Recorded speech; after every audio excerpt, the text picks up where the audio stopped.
இன்றைய தங்க வசனம், கர்த்தர் உனக்கு இறங்கி உனக்கு செய்தவைகளெல்லாம் அவர்களுக்கு அறிவி என்று சொன்னார்.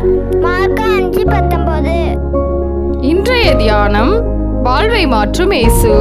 பிசாசு பிடித்தவனின் வாழ்க்கை பரிதாபமாக இருந்தது. அவனது குடியிருப்பு கல்லறையாக இருந்தது. பிசாசுகளை இயேசு விரட்டின பின்பு புது மனிதனானான். கல்லறையை விரும்பினவன் கர்த்தரை விரும்புகிறவனாக மாறினான்.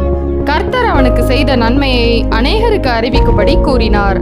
அன்பானவர்களே, இன்றும் உங்கள் வாழ்க்கையில் தேவையிலே தேவனை நோக்கி கூப்பிடும்போது இரக்கமாய் பல நன்மைகள் செய்துள்ளார்.